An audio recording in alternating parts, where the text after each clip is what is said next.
Muy buenos días, mi nombre es Dylan Emilio Martínez González, soy integrante del grupo segundo B de la Unidad Académica de Odontología de la Universidad Autónoma de Zacatecas. El día de hoy se hablará acerca del desarrollo embriológico del intestino primitivo, del aparato respiratorio y del desarrollo del diafragma. Comenzamos.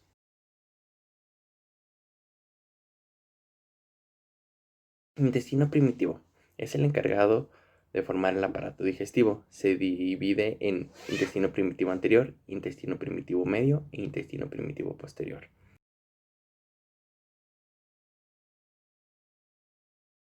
El intestino primitivo anterior da origen a la faringe primitiva y sus derivados, las vías respiratorias inferiores, el esófago, el estómago, el duodeno, el hígado, las vías biliares y el páncreas.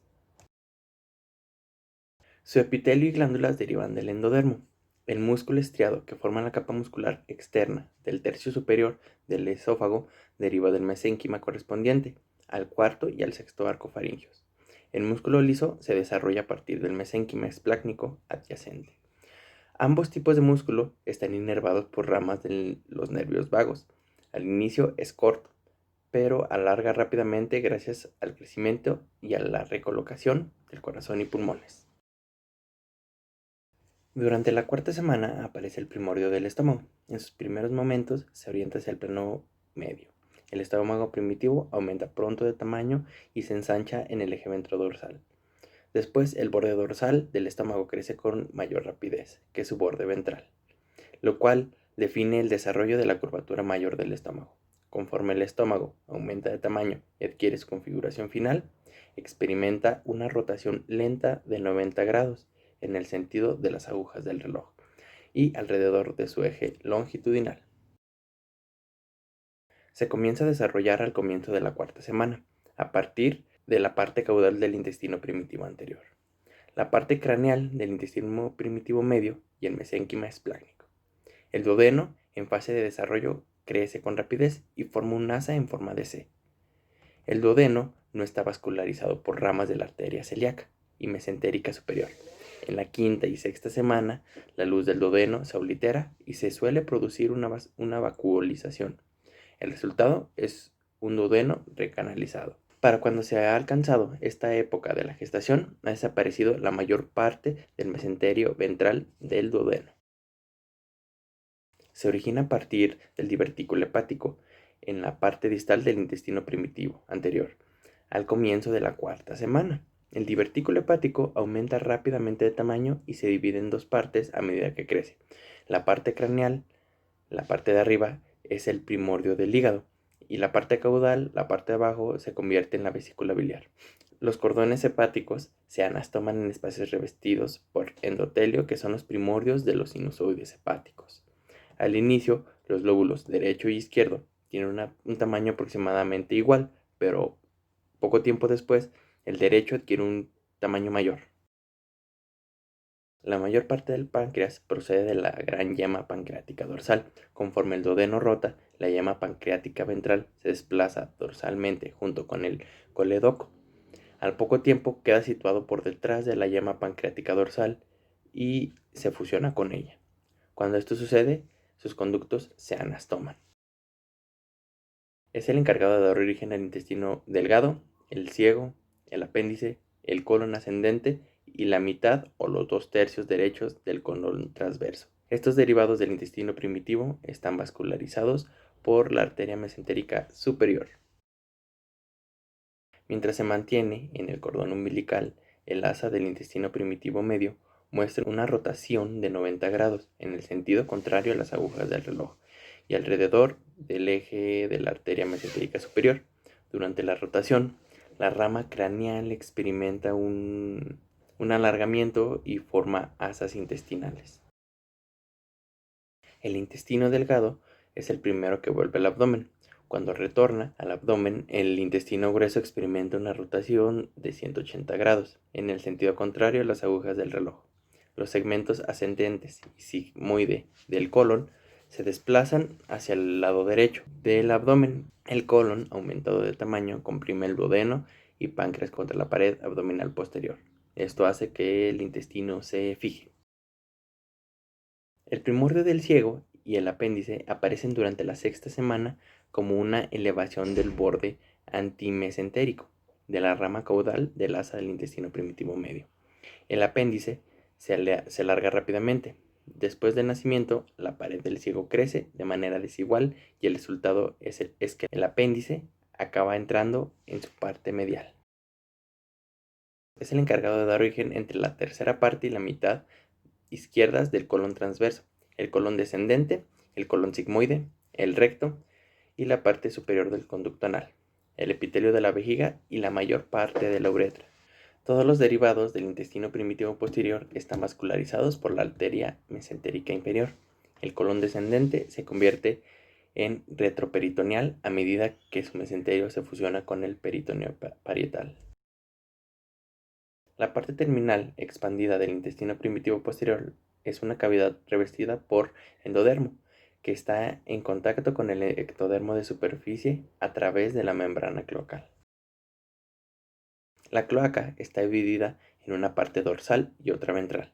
A medida que el tabique crece hacia la membrana cloacal, desarrolla una serie de extensiones similares a un tendón, que dan lugar a la aparición de pliegues en las paredes laterales de la cloaca. Los pliegues se fusionan y forman un tabique, dividiendo la cloaca en recto y seno urogenital. La línea anocutánea es aproximadamente la zona en la que el epitelio anal pasa de estar constituido por células cilíndricas a estar formado por células escamosas o planas estratificadas. Los 2/3 superiores del conducto anal están vascularizados principalmente por la arteria rectal anterior. El drenaje venoso de esta parte superior se lleva a cabo principalmente a través de la vena rectal superior. El drenaje linfático de la parte superior tiene lugar hacia los ganglios linfáticos mesentéricos inferiores. Sus nervios proceden del sistema nervioso autónomo. El tercio inferior del conducto anal está vascularizado por las arterias rectales inferiores. El drenaje venoso se produce a través de la vena rectal inferior. El drenaje linfático se dirige hacia los ganglios linfáticos linguales superficiales. La inervación procede del nervio rectal inferior. El sistema respiratorio está formado por los órganos del tracto respiratorio inferior, laringe, tráquea, bronquios y pulmones, que comienzan a formarse durante la cuarta semana del desarrollo. Se puede dividir a este desarrollo en 5 etapas. Está la etapa embrionaria, que comprende entre la cuarta y séptima semana postconcepción. Se inicia a partir de una evaginación o divertículo de células epiteliales, desde el endodermo del intestino primitivo anterior, en dirección ventrocaudal, penetrando la mesénquima circundante, que formará la vasculatura pulmonar, cartílago, músculo liso y el tejido conectivo paralelamente. Durante este periodo se generan las vías aéreas de mayor calibre, a partir de la formación de la tráquea y su primera dicotomización, que formará la carina, y eventualmente los bronquios fuentes derecho e izquierdo, hasta los 18 segmentos lobares. Periodo pseudoglandular, que comprende entre la semana 7 y 17ª semana postconcepción. Deriva su nombre del aspecto glandular que se aprecia a partir del término de los bronquios en un fondo de saco ciego en el estroma primitivo. Continúan la dicotomización hasta culminar con los bronquios terminales, que sería más o menos la dicotomización número 16, rodeados de un plexo vascular. Después continúa con la etapa canicular, que comprende entre las 17ª y 27ª semana postconcepción.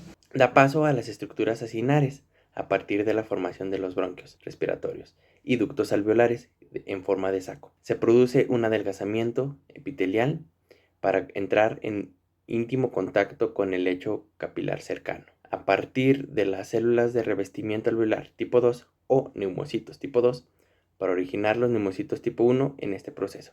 Se empieza a formar la barrera alveocapilar, que permitirá el intercambio gaseoso postnatal. La etapa sacular, que comprende entre la 28ª y la 36ª semana postconcepción.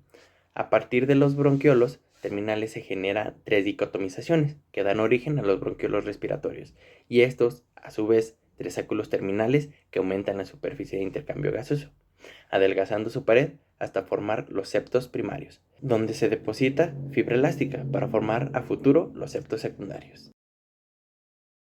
Y por último, la etapa alveolar, que comprende entre la 36ª y los 2 a 3 años posconcepción. En esa etapa ocurre una división de los sáculos en unidades menores, los alvéolos, por depósito de fibra elástica. También la formación de los septos secundarios a partir de una doble asa capilar separada por una vaina de tejido conectivo. Además, hay una hiperplasia alveolar hasta los 3 años y posterior hipertrofia o aumento de tamaño alveolar hasta los 8 años de edad como mínimo. Y por último, hablaremos del desarrollo del diafragma. El diafragma es una partición musculotendinosa con forma de cúpula que separa las cavidades torácica y abdominal. Es una estructura compuesta y se desarrolla a partir del septo transverso, las membranas pleuroperitoneales, el mesenterio dorsal del esófago y las protusiones musculares existentes en las paredes corporales laterales. El septo transverso crece y forma una cubierta semicircular que separa el corazón del hígado. El septo transverso forma el tendón central del diafragma y además forma una partición gruesa e incompleta entre las cavidades pericárdica y abdominal. Este septo se termina expandiendo y se fusiona con las membranas pleuroperitoneales y el mesenterio dorsal del esófago. Las membranas pleuroperitoneales son membranas que se fusionan con el mesenterio dorsal del esófago y con el septo transverso. Esto completa la partición entre las cavidades torácicas y abdominal y al mismo tiempo forma el diafragma primitivo. El mesenterio dorsal del esófago, que constituye la porción mediana del diafragma, formará los pilares del diafragma. Las protusiones musculares. Los pulmones y las cavidades pleurales aumentan su tamaño y forman surcos en las paredes corporales laterales. Esto provoca que las paredes se desdoblen en dos capas, una externa y una interna. La externa se convierte en la parte de la pared abdominal definitiva y una capa interna que contribuye a las partes periféricas del diafragma. El rápido crecimiento de la parte dorsal del cuerpo del embrión causa un descenso aparente del diafragma y los nervios frénicos muestran el mismo trayecto descendente. Y más adelante la parte dorsal del diafragma se sitúa a la altura de la primera vértebra lumbar.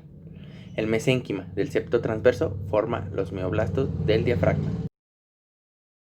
Como conclusión, podemos decir desde el punto de vista profesional que es importante conocer estos desarrollos, más que nada porque existirán tratamientos, existirán procedimientos que no se podrán llevar a cabo, ya que la persona embarazada no podrá tomar ciertos medicamentos, ciertos sueros, ya que podrían afectar al desarrollo del embrión, del feto.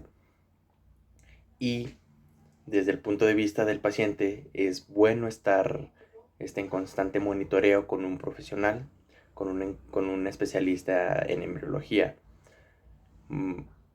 porque podría haber algún contratiempo que al estarte atendiendo con un profesional se pueda corregir y todo siga con normalidad.